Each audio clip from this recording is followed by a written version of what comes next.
Hace unos 9 meses en la Ciudad de México, 4 individuos que se hacían pasar por agentes de la policía secuestraron al arquitecto Bosco Gutiérrez Cortina.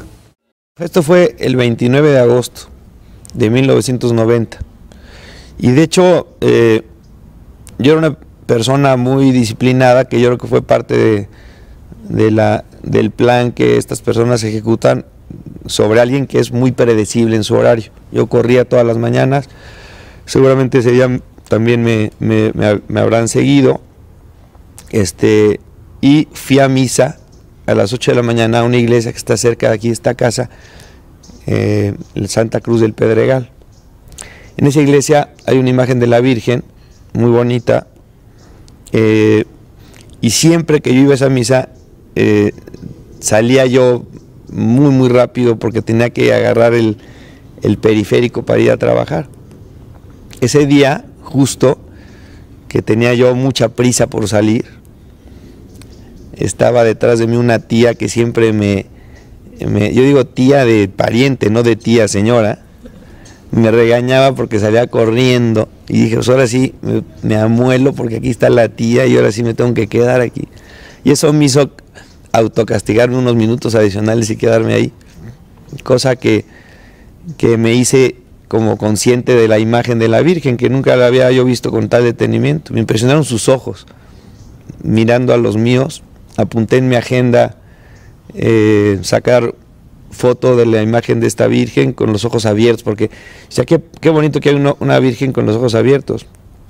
Y esa fue una anécdota muy bonita de cariño, porque minutos después salí de la iglesia y estaban unas personas estacionadas junto a mi coche que me golpearon, me agarraron así con una llave china. Yo pensé que era un amigo que estaba bromeando, finalmente me arrastraron hacia atrás y acabé en la parte trasera del coche, en el suelo. Violentamente me envolvieron, me taparon los ojos, arrancó el coche con sirena.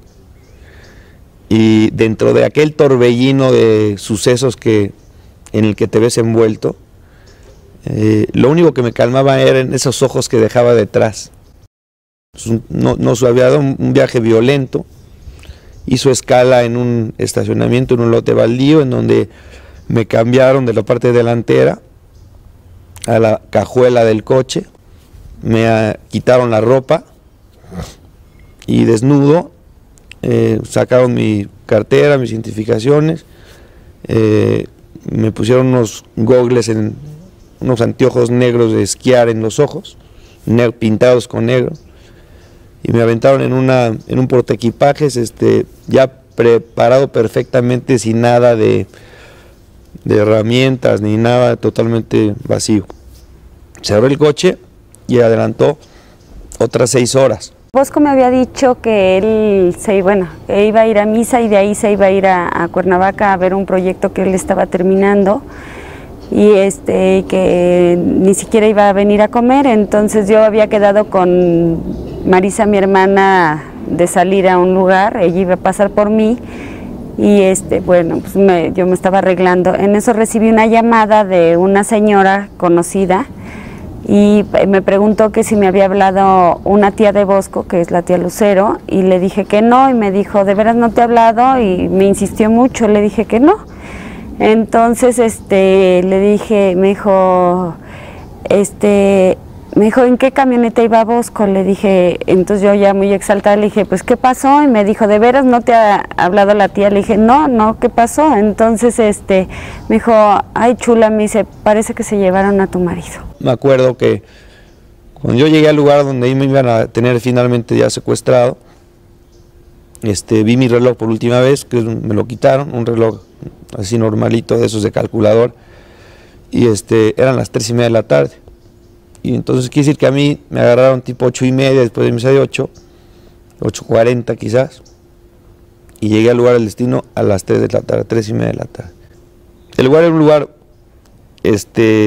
surrealista total, un espacio muy chiquito, reducido, de 1 metro por 3.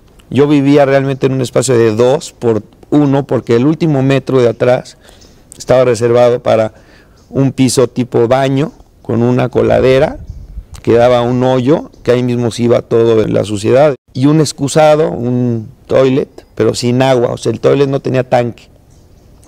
Ellos me pasaban por una ventanita una cubeta, yo tenía derecho a una cubeta diaria, de las cuales con media cubeta yo jalaba el excusado una vez al día, y con media cubeta sacaba el agua necesaria para tomar y para darme un baño, después de hacer un poco de ejercicio en la tarde.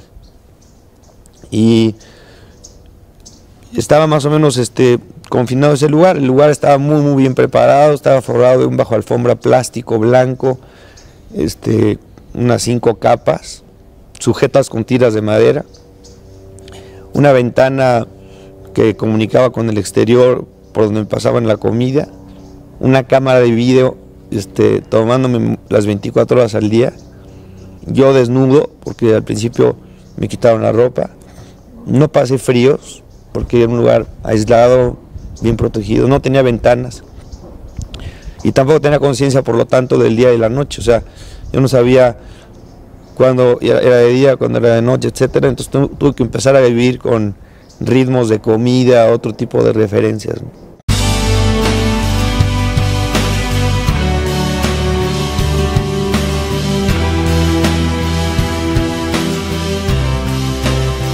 Hay un síndrome que se llama síndrome de prisionero de guerra. Y ese síndrome es cuando a una persona le hacen contestar preguntas que no debe en una prudencia normal contestar. Se le caen sus valores, o su sustento de lealtad se cae y viene una autodevaluación muy importante. Eso me llevó, como te digo, a una depresión en la que yo me empecé a debilitar, empecé a dejar de comer, la comida era muy irregular, eran platos con jamón y pan, que yo a veces tomaba, a veces no, la luz a veces la prendían, a veces la apagaban, no había control de los días y las noches. Todos esos 14 días fueron una situación dura, en donde estuve en el suelo, llegué a perder inclusive la misma motivación para estar limpio, y poco a poco pues empecé a quererme morir. Dije, yo prefiero aquí morirme a enfrentar la realidad que me puede encontrar afuera con la consecuencia de mis respuestas.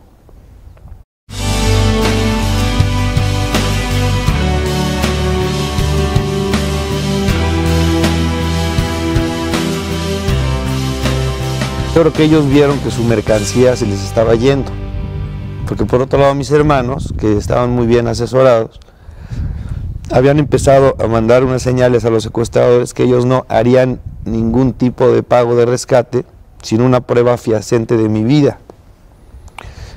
Con esto me hicieron a mí necesario, y los secuestradores, que veían que yo estaba muy mal, empezaron a preocuparse de que yo estaba realmente en una situación muy mala, deplorable.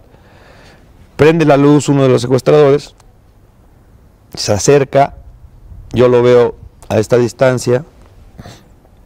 Jamás me hablaron, quiero comentarte que en los 9 meses que estuve ahí jamás oí una voz humana, una disciplina muy marcada y cuidada, y con una tableta con unas hojas, ponen la tableta con una letra grande, Viva México, me lo enseña, pone, hoy es 15 de septiembre. Yo digo, bueno, pues, ok, ¿y qué más, no? Y me dice, hoy puede usted, escribiendo, tomar lo que quiera, y me hace así. Y yo la verdad me gusta mucho el whisky.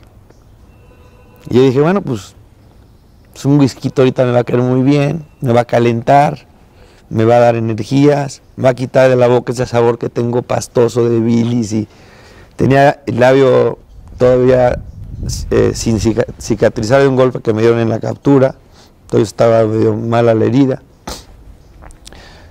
Voy a oler diferente, inclusive hasta me voy a relajar, igual me pongo un cuetito regular pero relajante. Entonces le dije, ok, tráeme un whisky. Me dice, ¿cómo lo quiere?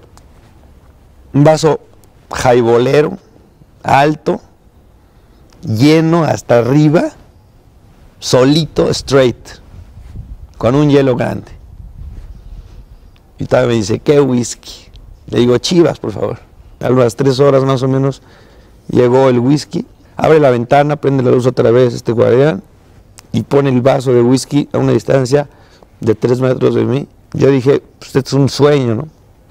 Y empecé a hacer lo que yo digo, el culto al whisky, ¿no? Dije, este me lo voy a chiquitear y me tiene que durar, porque a lo mejor es el último que me tomo en toda mi vida y además lo tengo que aprovechar. Entonces siempre agarro así un vasito y les cuento que para mí, en primer lugar, se los había pedido en vaso de vidrio porque yo tenía un vasito flotando en la cubeta, que era un vaso de estos de plástico blanco. Yo le había dicho, si me lo trae en vidrio sí quiero whisky, si no, no quiero. Y me lo trajo en vaso jabalero de vidrio. Entonces empecé yo a repasar mi cara así con el fresco del vidrio, porque estaba hinchado del labio. Olía el whisky, agarraba el hielito, lo aventaba para abajo, regresaba, lo aventaba para abajo, regresaba, lo volvió a oler. Y estaba en este culto, cuando de repente oigo la voz de mi conciencia que me dice, ofréceme el whisky. Yo digo, Dios mío, no te puedo ofrecer el whisky, te ofrezco estar secuestrado. Eso no depende de ti. Te ofrezco no ver a mi familia, eso no depende de ti. Ofréceme algo activo, es una mortificación activa. Ofréceme el whisky, ahorita el whisky, a ver si eres tan hombrecito. Ese diálogo de los dos Boscos que tengo yo adentro y tú, dos Santiagos, y uno que es el que reta y el otro es el que negocia. No te puedo dar el whisky, te doy otra cosa, te doy estar contento. Además, a ver, ofréceme el whisky. Estuve en ese jaloneo unos minutos,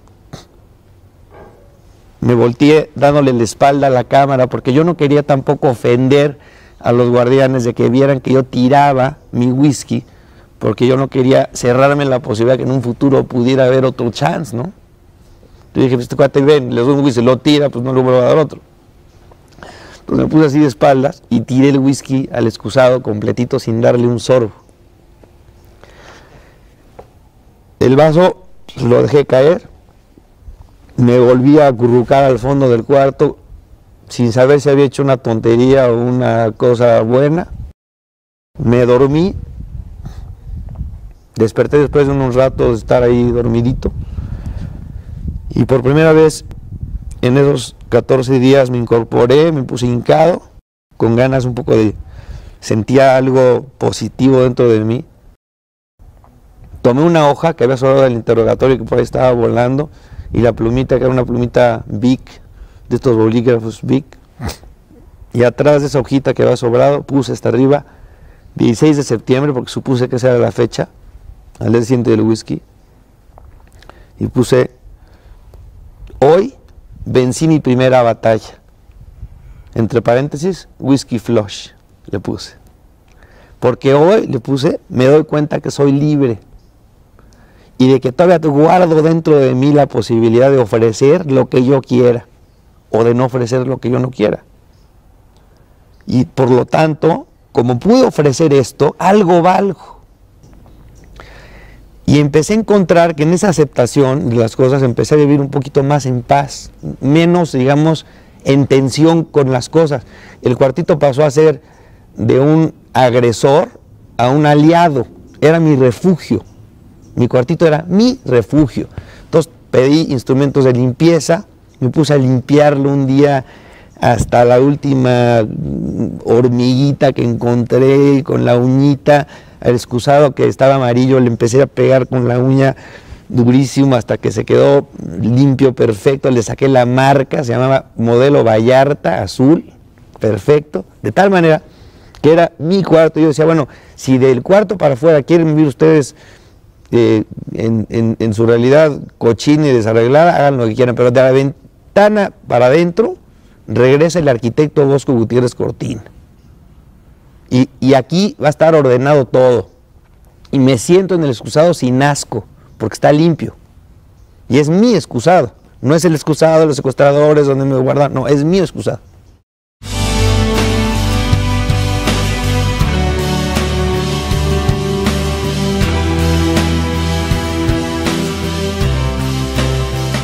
El tipo, yo realmente para organizarme en el tiempo, hay un problema, yo no tenía reloj, entonces no había manera de hacer días con la misma duración y esparcir las comidas de los desayunos y las cenas, porque puede hacer que, ellos me decían, usted tiene derecho a 3 comidas, entonces yo decía, quiero comer, y me decía por escrito, ¿qué quiere usted, desayunar, comer o cenar? Entonces yo no sabía, y dije, pues desayunar, y al rato pedía la comida a la hora porque estaba nervioso, y luego me tardaba 3 horas en la siguiente comida, entonces ya no sabía yo qué tanto estaba yo permitiendo que mi reloj biológico me autorregulara. Finalmente me di cuenta que había un evento que repetía en forma constante, que era un cassette de música que ellos ponían para ensordecer el ambiente. Ponían un cassette de una estación que se llama La Tropicú, que es música como guapachosa, como tropical, y la ponían fuerte. Y era un cassette que repetía una fracción del radio con todo y anuncios, pero una tras otra. Y ese cassette estuvo 4 meses puesto las 24 horas al día. Ese cassette, que al principio fue una mortificación, porque oírlo era como rechazarlo, cuando empecé con el tema de acepta lo que esté, dije, ¿cómo le puedo hacer algo positivo de ese cassette que yo no lo soporto? Bueno, pues es tu reloj de tiempo. ¿Cuánto quieres que tenga cada vuelta del cassette? Entonces yo dije, bueno, pues vamos a suponerle media hora. Entonces dije, ok, yo tengo que vivir días de 24 horas, de los cuales tengo que estar 8 horas dormido, de los cuales no voy a contar cassettes, hay los que la naturaleza pida dormir, y luego que tengo que estar 16 horas despierto. Quiere decir que si son 16 horas, son 32 cassettes de actividad permanente, sin descanso, para poder conquistar las 8 de descanso. Entonces dibujé 32 rueditas en la pared, y con la tapa de la pluma Bic, cuando en la mañana me levantaba, que decía, ¿ya estás descansado? Arrancan. Tocaba para que me prendían la luz, empezaba mi día a la hora que fuera, y ponía la tapita de la pluma en la primera bolita. Me levantaba, ofrecimiento de obras, ofrecía mi día, hacía un aseo del cuarto rápido, y después ya viene el desayuno. El desayuno, pues yo desayunaba en media hora, que también es mucho, pero pues ya sabes, todo con calma, y hacía tiempo de donde no había, pero bien hecho. Y luego después hacía media hora de oración, que era medio cassette de oración. Después de mi oración era la meditación de la misa, era mi misa seca de todos los días. Entonces ese día era maravilloso, porque esa hora me encantaba. Yo decía, en algún lugar del mundo, en este momento, no sé si sean ahorita a las 8 de la mañana, no sean a las 2 de la tarde, no sé, pero en un lugar del mundo ahorita está empezando una misa. Entonces a esa misa yo me uno.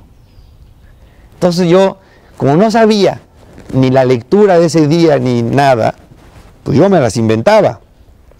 Y más o menos ahí, la Biblia, pues no era un misal, era una Biblia.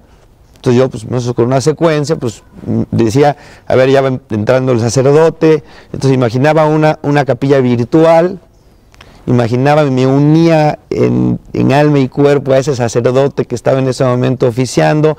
Dije, ahí ven entrando, esperaba que entrara el sacerdote en mi cabeza, entraba al altar, en nombre del Padre, del Espíritu Santo, amén. Pedía perdón primero por mis pecados, después agarraba cualquier lectura de la Biblia, la leía, luego la otra lectura la leía, luego después agarraba un evangelio, lo leía, luego empezaba. No me acordaba muy bien del ritual de la misa, pero pues viene el ofertorio, te ofrezco, Señor, tal. Luego viene la consagración, entonces me hincaba, hacía una comunión espiritual en ese momento. Decía, Dios mío, cómo quisiera recibirte, Dios mío, Señor mío, Dios mío, tal. Venía la comunión, después de la comunión, acción de gracias.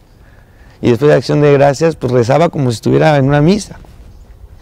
Y decía, Dios mío, yo me constituyo en el guardián permanente de tu sagrario más cercano de este lugar, no sé cuál sea, pero de ese sagrario, el que esté más cerca de este lugar, yo soy tu guardián 24 horas al día.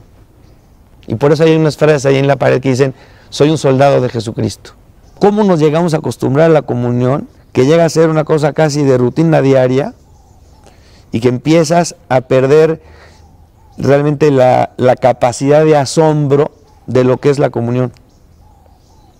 Y eso, meditado 9 meses, llegó a ser para mí así una necesidad casi vital. O sea, para mí era, o sea, la ilusión máxima poder regresar solo para poder comulgar. De tal grado que yo le dije al secuestrador, y si deciden matarme, por favor secuéstrate un sacerdote que me traiga la comunión antes de matarme, porque necesito comulgar. Acabando la misa diaria, era, yo no sé, me sentía impresionantemente fuerte. En la misa sufría levantarme porque tenía un día por delante pesado, lleno de monotonía. Agarraba hay huellas de mi mano agarrando la pared, como diciendo, Dios mío, échame la mano. Y acabando la misa me paraba y decía, estoy listo para el día. Entonces empezaba, después de la misa, un rosario, rezaba. Cuando digo rosario, que era lo que yo hacía me echaba ahí prácticamente 2 cassettes, hacía las 3 partes del rosario en la mañana, las 3 partes del rosario al mediodía, después de la comida, y las 3 partes del rosario en la noche. O sea, rezaba los gozosos, los dolorosos y los gloriosos en la mañana, y la otra vez otros 3, o sea, rezaba 9 rosarios al día. Luego después de eso venía la lectura espiritual, para lo cual yo dije, bueno, si estoy aquí, yo soy de la prelatura del Opus Dei, y llevo, ahorita, en ese momento, llevaba yo 10 años siendo supernumerario, y justo un mes antes del secuestro había yo hecho la fidelidad en la obra. Estaba yo como muy calientito en eso, y yo decía, bueno, pues si yo tengo derecho a tomarme un libro al día, voy a leer sobre la espiritualidad propia que yo quiero vivir, que es de la obra. Entonces le dije a los secuestradores que no me contaran la Biblia como libro, porque ese era un libro de consulta, que me dieran un libro adicional, que me lo cambiaran periódicamente. Me dijeron, ¿qué quiere leer? Le dije, lo que quieran de Monseñor Escrivá de Balaguer. A los días me trajo un libro que me lo aventó así por la ventana y me impresionó, porque le dije, ¿por qué me trajo este libro? Porque me puede haber traído cualquiera, ¿no? Amigos de Dios, Cristo que paz. Pero me trajo Forja. Y me dice el secuestrador, es que desde el título me llamó la atención. Y cuando lo vi me puse yo a llorar, porque en la primera hoja de Forja dice, ¿cómo no te voy a querer, hijo mío? Si te meto, bueno, en palabras más, palabras menos, si te meto en este crisol, ¿verdad? Y a golpe de martillo saco una joya fina. Lo primero que pedí fue una Biblia católica y me consiguieron una.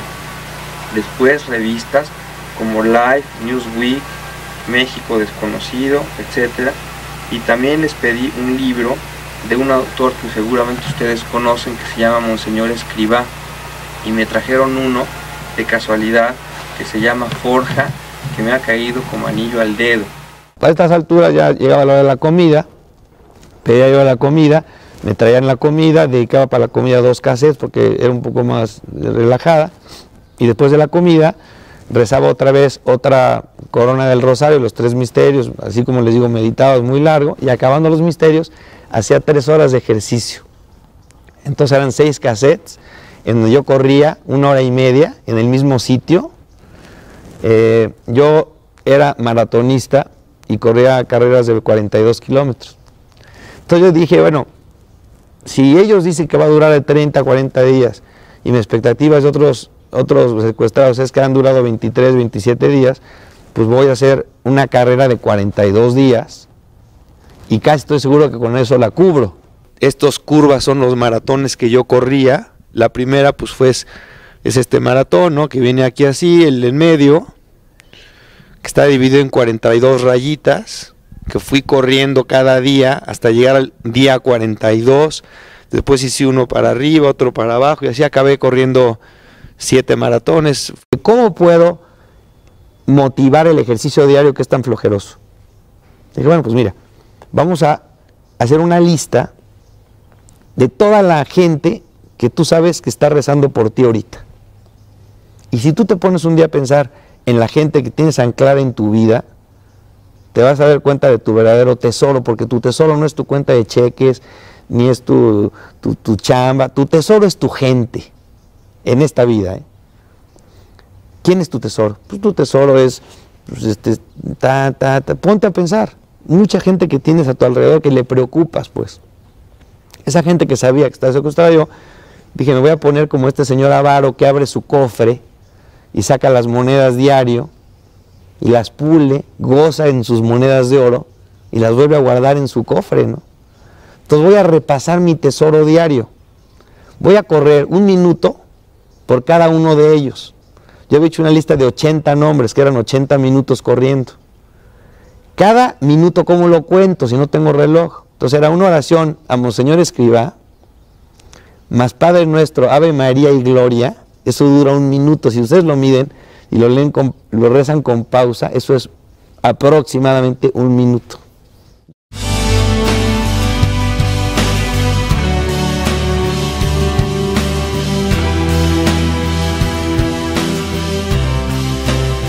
Fue un secuestro con una metodología muy utilizada por grupos guerrilleros internacionales que piden una cantidad muy alta, descontando 1 año, porque dicen esto puede durar 1 año, y me voy muy alto para no estar nunca corto, y manejo una situación muy fría, sin comunicación. Dejo que la familia prácticamente lo dé por muerto, y cuando lo puedo refrescar con fotos, pero lo hago tan desesperante para la familia, para exprimirle la última gota de limón. Y al final del año, lo que esté en la mesa lo recojo y me voy. Por eso fue un secuestro de 9 meses. Todo era por periódico. Ellos hacían una carta, pasaban a la casa donde yo estaba, me hacían una foto con una máquina de Polaroid o un video, eso lo ponían en un paquete y me preguntaban a mí direcciones de amigos nuestros que pudieran estar en conocimiento de mi problema. Ese paquete, si tú hubieras sido mi amigo en ese momento, te hubiera quizás caído en tu casa en la noche a las 3 de la mañana, en tu buzón un paquete. Y en el paquete decía, si usted está de acuerdo en pagar esta cantidad, publique en tal periódico, en el Clarín de Argentina y en el Excelsior de México, bajo la clave bajo un anuncio que diga, vendo avioneta Cessna 455 y aquí ponga usted la oferta. Y entonces mis hermanos publicaban el anuncio en el Clarín de Argentina y en el Excelsior, poniendo lo de la avioneta Cessna y poniendo el monto que ofrecían. Pasaban unos 15 días y estos señores otra vez mandaban otro paquete diciendo la opinión de esa oferta. Entonces, todo fue así, jamás hablaron con ellos. En la casa hay muchísimos hermanos, somos una familia grande, somos 14 hermanos, 99 nietos, mi papá dejó 99 nietos, primos hermanos, y el comité de negociación pues, se reducía pues, a 5 personas, que eran mi papá y 3 hermanos y 2 cuñados. Había mucha gente que no podía hacer nada y que te sientes impotente porque quieres ayudar pero no hay forma. El grupo de asesores que se llama Control Risk le sugirió a Gaby, mi esposa, que por qué no diseñaba unos mensajes que pudiera solo yo reconocer y que nadie más los reconociera para que filtraran en las revistas que estaban ellos ciertos que yo recibía. Era para mantener un poco ocupada, ¿no? Esta parte, ¿no? A lo mejor la parte de femenina de la familia, porque pues, los negociadores eran ellos.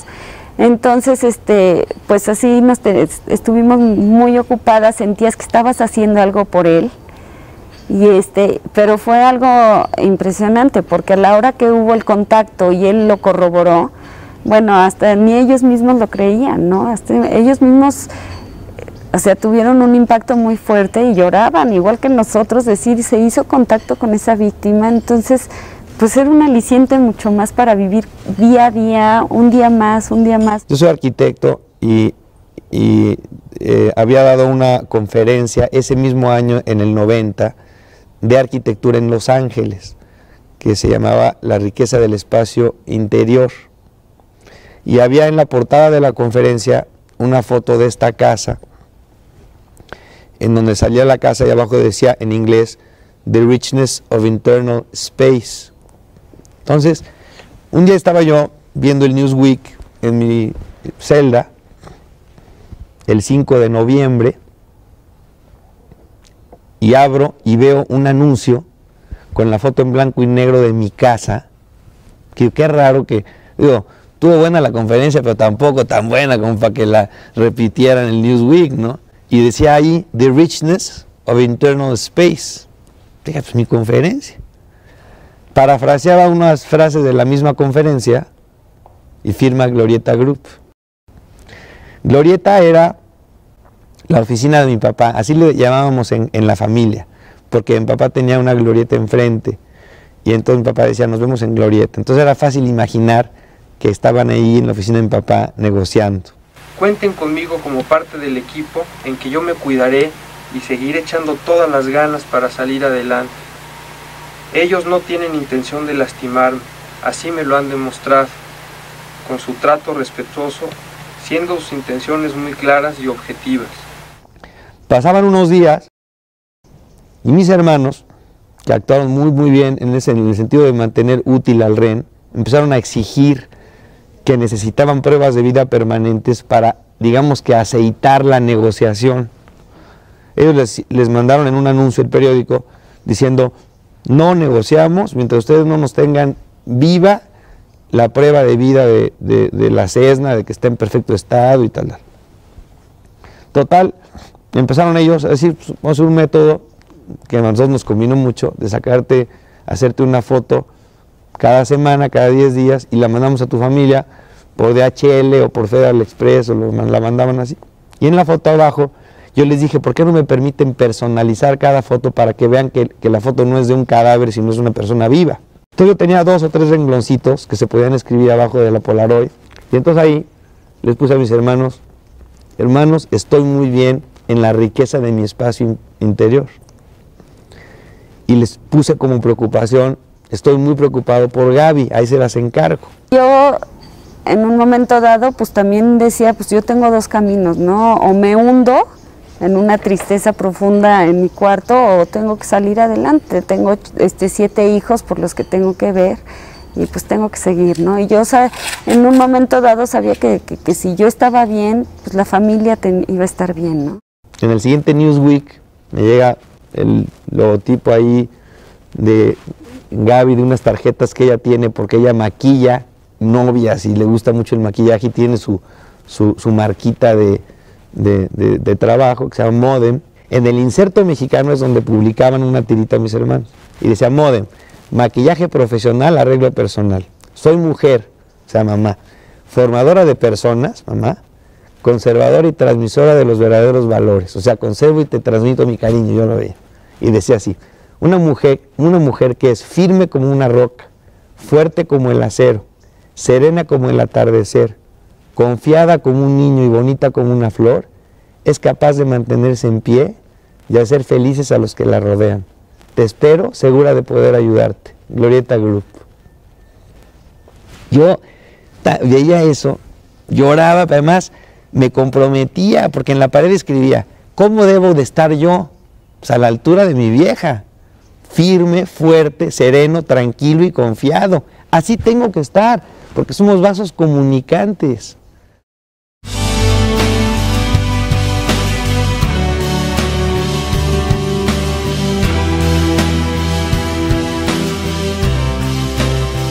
Quizás las circunstancias de la vida nunca nos han puesto en una situación límite como para que te exija que te replantees tu fe o las raíces de tu fe.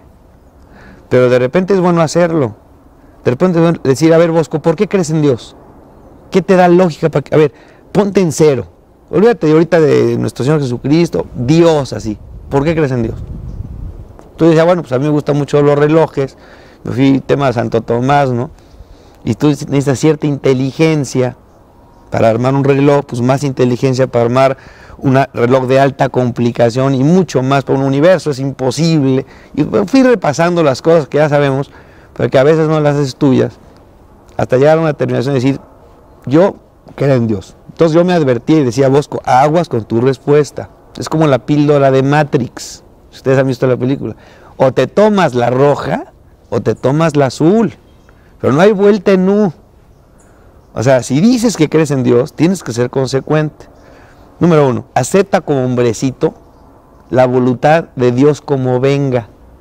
Él sabe más que tú y quiere lo mejor para ti, punto. No le discutas. O te abandonas en Él o no creas en Él. Pero no puedes creer en Él y no abandonarte.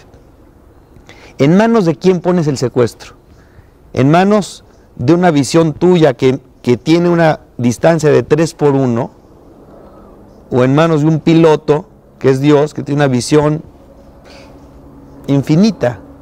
Que estaba viendo esta entrevista también, y yo no la veía. Yo veía una consecuencia de 3x1. Entonces, ese ejercicio de abandono,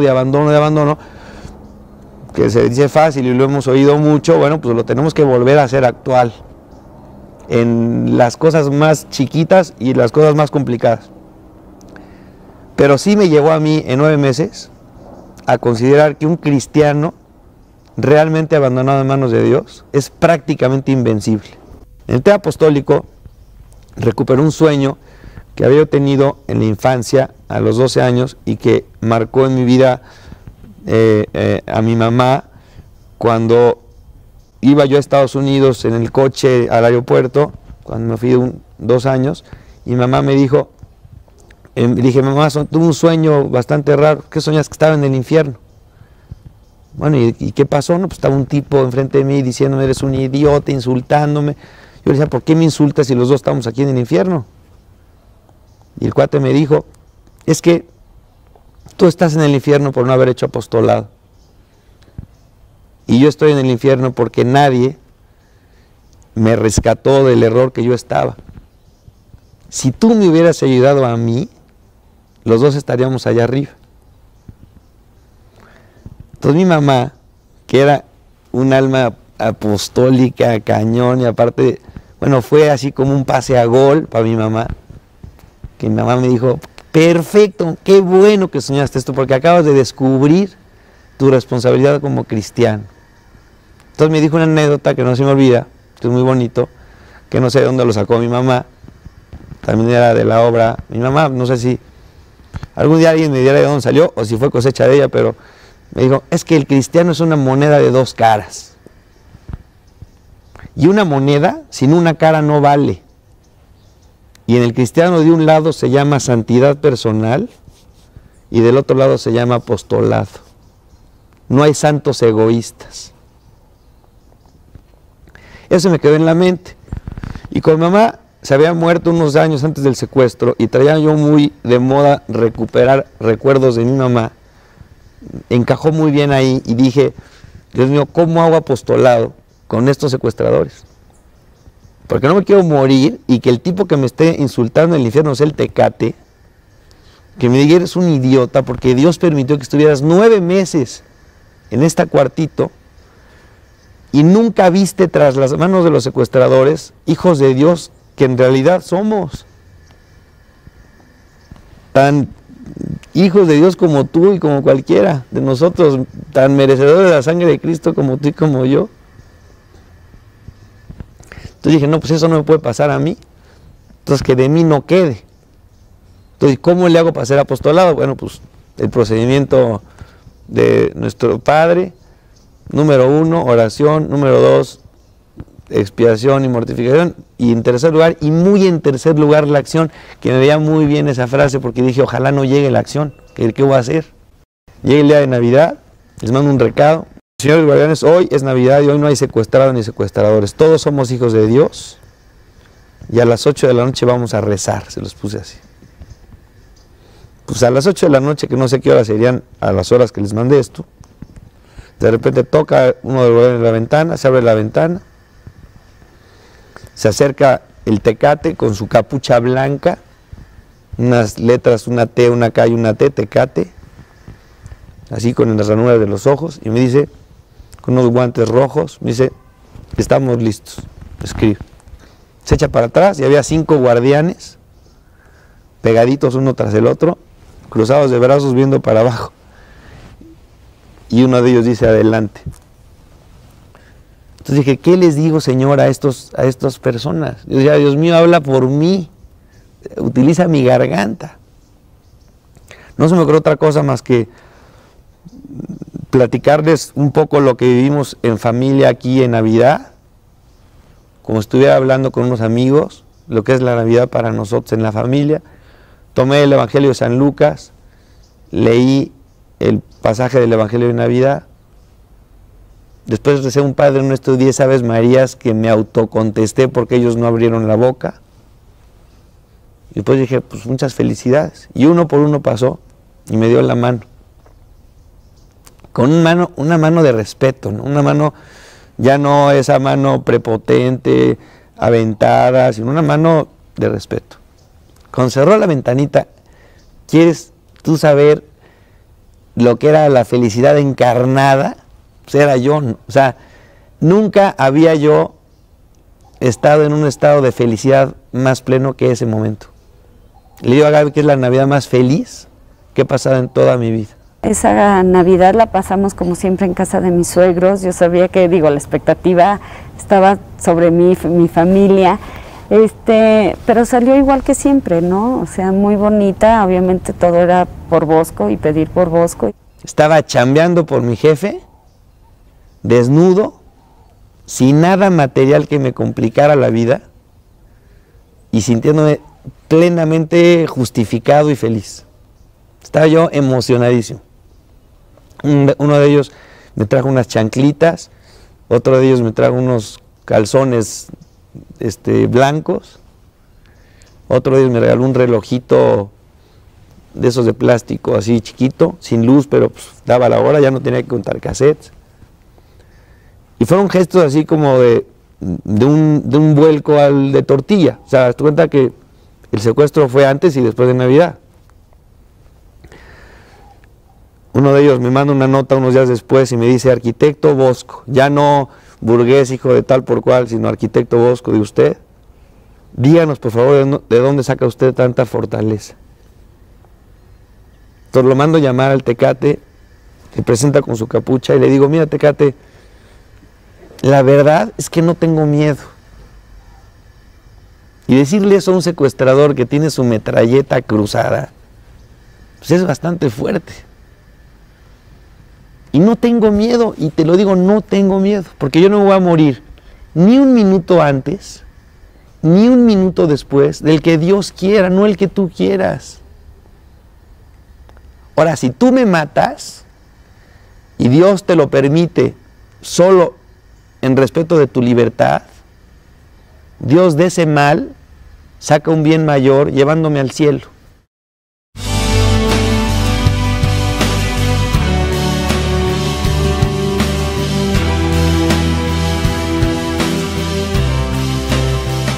Yo había trabajado mucho en las horas de privacía, que eran en la noche, cuando ellos apagaban la luz. En esta segunda parte del secuestro, que se acuerdan que ya tengo reloj, yo ya sé qué horas son. Y yo ya sé en el día, por lo menos cuando prenden la luz, que cuando es noche ellos están dormidos y yo estoy también en época de noche. Cuando ellos apagan la luz, yo estoy en una absoluta privacidad, porque la cámara de video que está conectada hacia adentro, pues no percibe nada, porque puesto que ni mis pupilas, lo más dilatadas, no veían ni mis manos, o sea, no había una ventana, no había, era cero luz. Entonces, cuando el guardián de afuera dormía, porque yo lo oía dormir, agarré un alambre del catre que tuve alguna vez y que había yo escondido atrás de la pared, de estos resortes que hacen así y que atoran el catre, me puse a enderezarlo contra el concreto, contra el piso.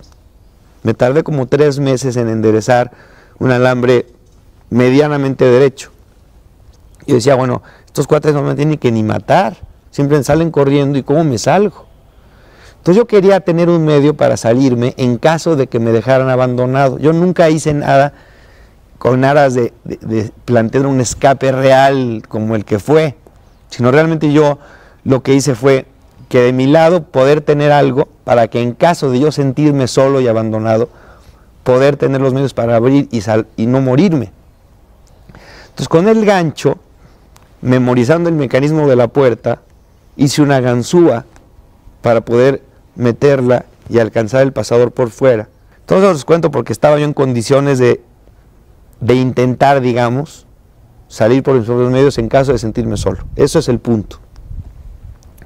El 1 de mayo mando la instrucción y el 11 de mayo, que son días muy tensos ya para salir, ellos emocionados también, porque imagínense ustedes, yo creo que los primeros secuestrados eran los pobres guardianes, porque nosotros por lo menos divertidos en Argentina jugando al rescate, pero estos cuates aburridísimos cuidando un rehén 9 meses, estaban encantados de que se terminara el juego. Y yo también. Sin embargo, el 11 abre la ventana uno de los secuestradores, me avienta el periódico, como furioso, el Excelsior. Como estaba yo enterado de la instrucción de publicar, voy a la segunda sección del Excelsior, busco la Cesna y dice imposibilidad migratoria de pagar en Brasil, disponibilidad inmediata en Argentina o en México. Y era lógico pensar lo que pasaba. Mis hermanos habían contactado al gobierno de Brasil para pedir un salvoconducto de cruzar con esa cantidad de dinero de un país a otro. Imagínense ustedes maletas cargadas de dinero. ¿Cómo te vas a cruzar una frontera con el riesgo que te lo quiten? Y es lo que has trabajado 6 meses de préstamos para poder salvar a tu hermano. El gobierno de Brasil dijo, aquí no se puede pagar el rescate porque está prohibido legalmente el pago del rescate y así hemos quitado los secuestros de Brasil. Mis hermanos no pudieron entrar a Brasil, cancelaron la operación. Los secuestradores, se volteó conmigo uno de los guardianes, le dije, ¿qué vamos a hacer? Y me dice, escrito, no se preocupe, dentro de 3 meses en Nicaragua.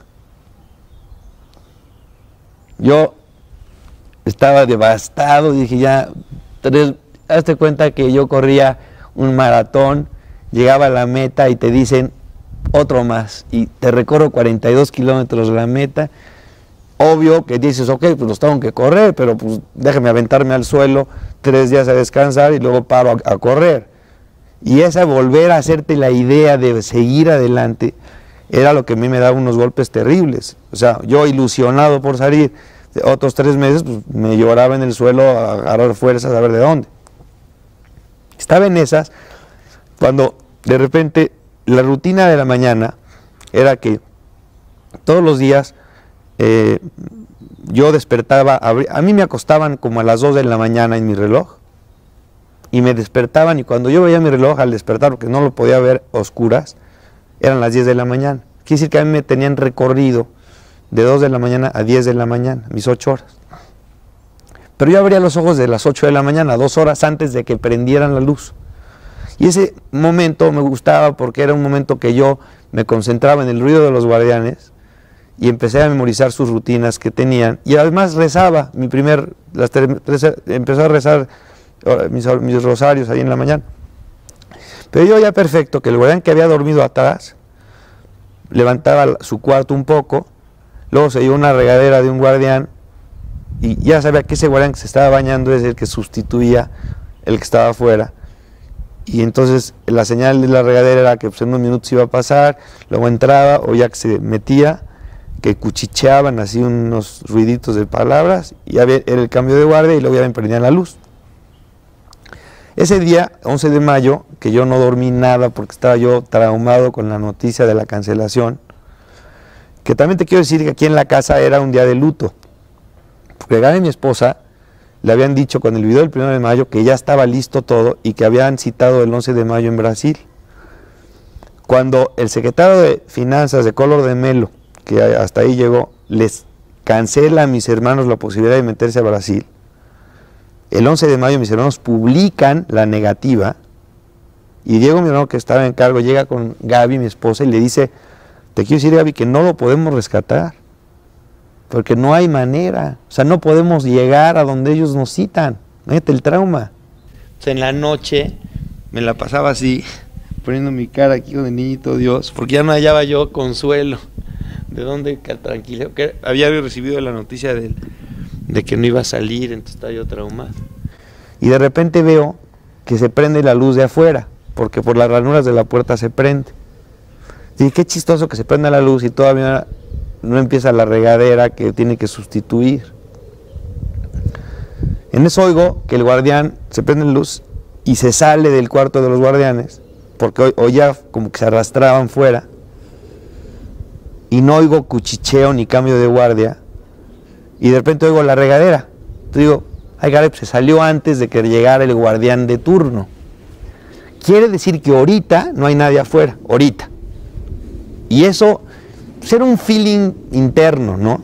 O sea, a lo mejor no era una certeza, pero un feeling interno ya de mucha base de estar oyendo una rutina 9 meses. A tal grado que toqué la puerta para confirmar. Hice así en la cámara, pues, oscuro, nadie me veía. Toqué, con el pretexto de pedir una aspirina o decir algo, nadie, dije, estoy solo. Perfecto momento, 12 de mayo, 8 de la mañana, perfecto momento para probar mi aparatito, y si funciona, pues vuelvo a cerrar y se acabó la aventura, y ya por lo menos sé que puedo abrirlo. Entonces, por eso digo que mi riesgo no era un suicidio ni tipo héroe de que yo sin elementos me lanzo al vacío, no, estaba medido mi riesgo, o sea, era racional. Yo no estaba en las condiciones de suicidarme, estaba dispuesto a esperar a que acabara. Sin embargo, vi la oportunidad de probar con un riesgo bastante acotado mi instrumento que yo había fabricado. Meto mi alambre, le doy la vuelta, atora la primera, empujo la puerta y se abre la puerta. Empieza el nervio, el corazón. A 1 metro de distancia había una cortina negra. Siguiente pregunta es, ¿recorro la cortina o no? Pues estaba seguro que no había nadie, o sea, era una cosa interna, como te digo. Alguien me dice, pues, tú pudiste haber encontrado un cuate que era surprise ahí, pero mira, ni ellos querían que yo los viera.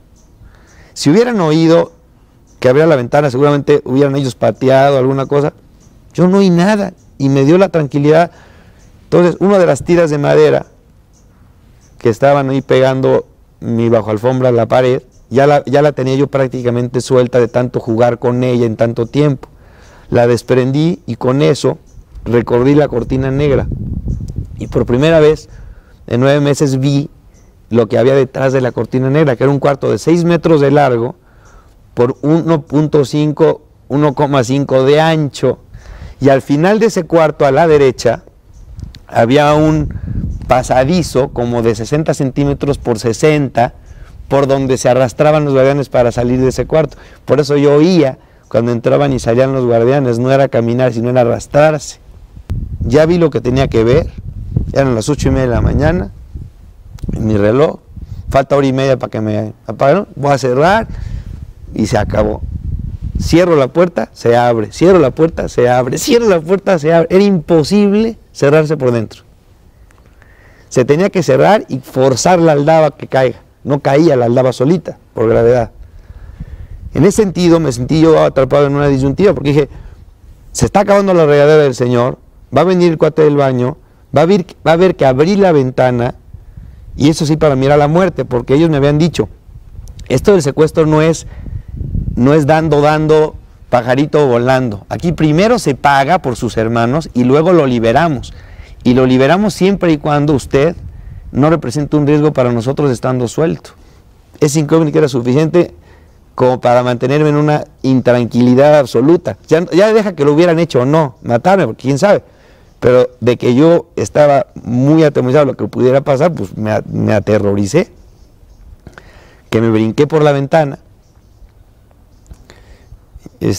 Caminé 6 metros a asomarme por el huequito donde emanaba la luz. Al asomarme por ese huequito vi la tercera recámara y al fondo de esa recámara, al fondo, una ventana con luz natural y unas bugambilias como estas atrás en una pared blanca. Yo decía, no puede ser, o sea, que Dios me dijo, órale, por aquí está la salida. Yo veía el huequito con la ventana por acá, y por acá al fondo veía mi ventanita. 8:30 de la mañana, dijo, tengo el cuate en el baño. Dije, si puedo hacerlo a la ventana y no dejo evidencia de mi escape, tengo hora y media para irme. Me regresé a mi cuarto, cerré la ventana por fuera, corrí la aldaba, dejé la cortina perfectamente en su lugar, regresé para acá, me metí por el huequito ese, salí en la tercera recámara. Al parar en la tercera recámara, enfrente de mí una cama con un tipo acostado. Le pasé junto, sin hacer caso de él, estaba así acostado. Me dirigí a la ventana derechito, era una planta baja. Me brinqué por la ventana estaba abierta. Era mayo, calorcito en México, Puebla. Y acabo del otro lado de la ventana, protegido por el pretil de la ventana. Tenía que gatear 20 metros, gateo hasta la puerta, era un camellón largo de 3 metros de ancho por 20. Llego a la puerta del portón de salida, le doy 2 vueltas a la chapa, se abre y estoy en la calle. Y luego de ahí salí, doblé 2 calles, encontré un taxi en la esquina.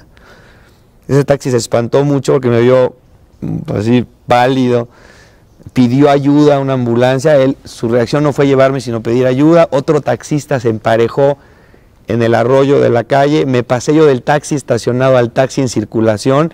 No le quedó más remedio al taxi en circulación que arrancar. Y ya le dije, lléveme usted al hospital, necesito que me lleve a un hospital a México. ¿Cuánto me cobra? No, pues muy caro, le cobro pues 600 pesos, ¿no? Le dije, no, bueno, le pago lo doble. Y no le dije más porque no me lo cree, pero le dije lo doble.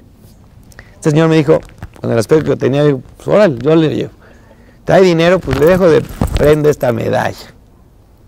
Entonces agarré mi medalla, se le eché al cenicero, dije, ahí está, en prenda, y llegando le pago.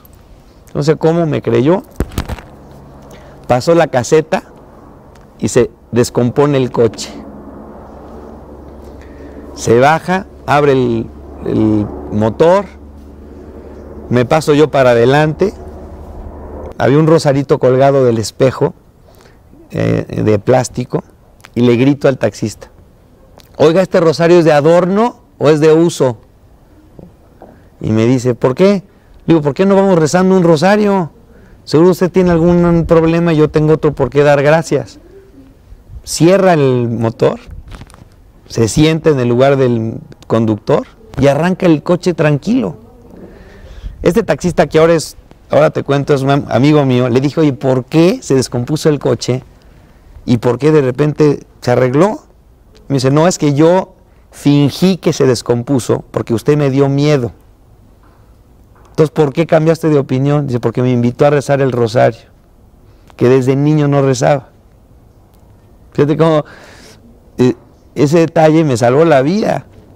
Entonces rezamos el rosario, no le platicaba, yo iba en el coche sacando la mano, jugando con el viento, imaginando la emoción que contenía adentro, sin saber aquí nadie en mi familia lo que estaba sucediendo. Siempre sentí que Dios me lo iba a devolver. El taxi me trajo hasta México y yo decidí no venir a mi casa sino a casa de mi papá porque había vigilancia, y al dar vuelta a casa de mi papá veo mi camioneta con Gaby y los hijos entrando a casa de mi papá, que los invitaba a desayunar. Entonces fue quien me recibió. Me bajo del taxi a gritar, me escapé y era Gaby con los niños entrando a casa de mi papá. Bueno, tuvo Dios unos detalles encantadores con nosotros, porque yo le pedí, dentro de todo, decía, bueno, Dios mío, si tú me lo vas a regresar, además, un detalle, concédeme el privilegio de recibirlo yo. Estaba un doctor, un sacerdote y un peluquero, ¿no? El peluquero me cortó la greña que tenía. El doctor me dijo que estaba yo muy bien, estaba fuerte, muy bien, la verdad. El sacerdote, don Rafael Fiol, me comunicó con don Álvaro. El padre me dijo, hijo mío, ¿cómo te fue? Le platiqué brevemente en 5 o 10 minutos esto. Me dice, no esperaba menos de un hijo mío. Ya no me pertenezco ni aquí ni allá, pues me debo a ti, Señor, y a mis hermanos. Ayúdame a vivir esta nueva responsabilidad, nueva y vieja, pero ahora comprendida de deudor. Estoy de paso y estoy en deuda.